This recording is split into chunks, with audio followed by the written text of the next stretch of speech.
ladies and gentlemen, David Beckham.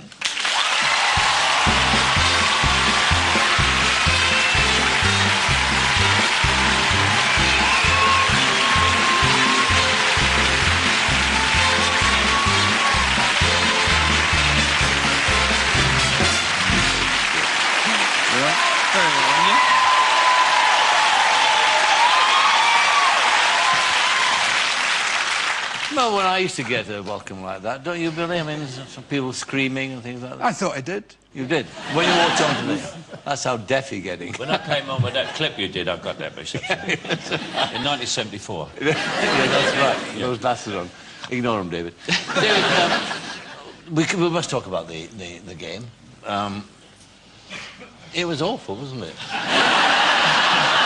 It was awful. It wasn't pretty, no. It wasn't pretty. It was frustrating and disappointing, and I think with the players we've got, with the team we've got, with the support that we've always had and always will have, those fans deserve to be celebrating next summer and to have the flags on the cars, the windows, and be supporting our team. But we seem to be saying this all the time. After every disappointment, we've got the players. Well, have we? I mean, we've won nothing since 1966. No, that's right, you know, and...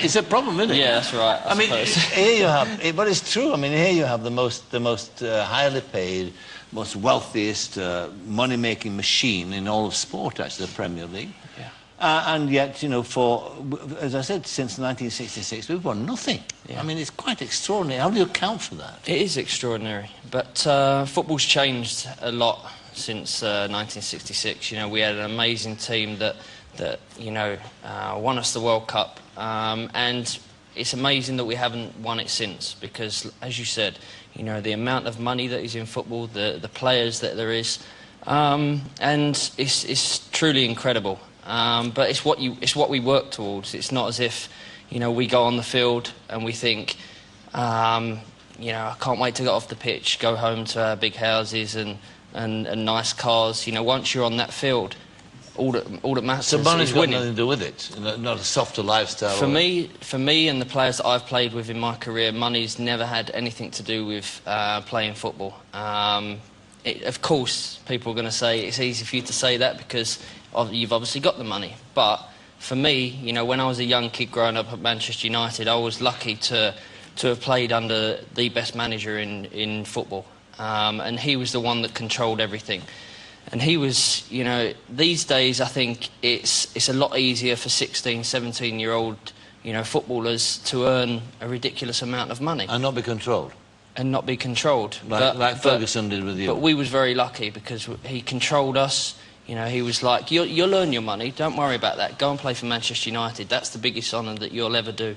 It's interesting you should say that, you know, because a while ago I was talking to Sven-Göran Eriksson, and it was just after he'd finished with England, and I said to him, you know, is there a difference between coaching young English players and young foreign players? And he said yes.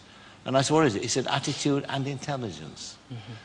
And he said that they're on the whole better educated and want to learn more about football than the foreigners are, than the average English player. Would you say that was true? Maybe.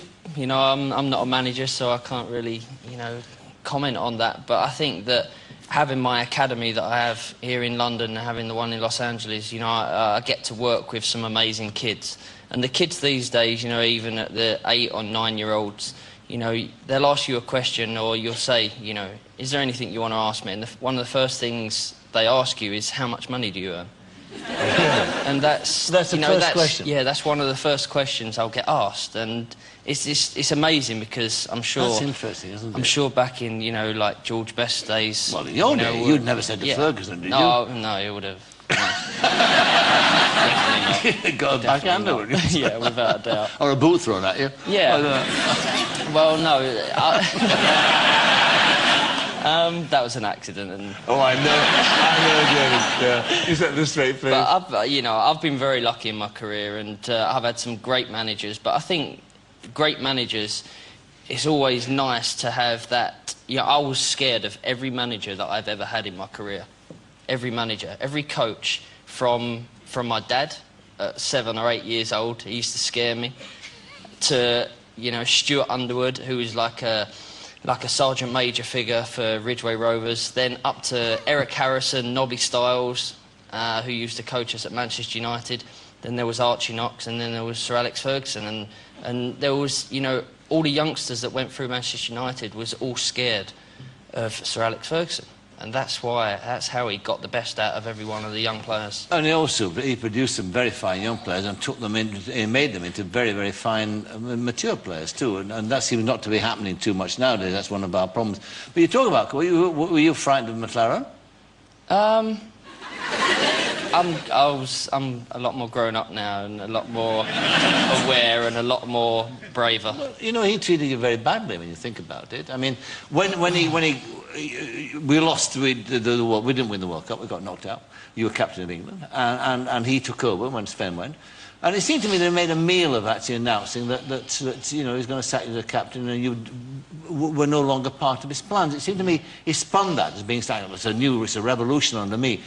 And then, of course, I mean, what, 9-10 months later, you're back in the side again. You're the saviour of the team. Now, at that time, when you were dispossessed of the captaincy, what was your reaction? Well, leading into the World Cup, six months before that, I decided that I was going to stand down as England captain. You know, I'd had 6 years of being England captain, the biggest honour that any footballer could ever have hoped for. And it was a big decision for me. No one knew about it apart from one of my best friends and obviously my wife. And it was a decision that I'd come to and I had to get used to.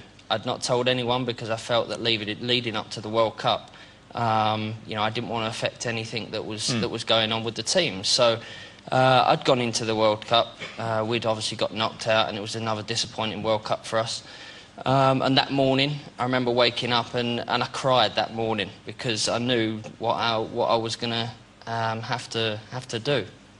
So then I went into the press conference, cried all the way down to the press conference, got through it, cried all the way back to the hotel, and then in my room was my 3 sons and my wife, and you know, it was very hard to actually step down as England captain because, you know, it was a big decision. But I never felt for 1 minute that I wouldn't Be part of the squad. Be part of the squad and be were. part of the team.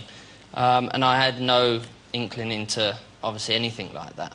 And then, obviously, when I was on the plane on the way over to a tour with Real Madrid, my phone rang and it was a private number, so I thought it was my wife. So I answered it, and it was obviously Steve McLaren. And he turned around to me and he said, you know, there's obviously going to be, you know, I'm the New England manager, there's going to be, you know, new things happening in the team, and there's going to be casualties, and you're a casualty. And it was very hard to take.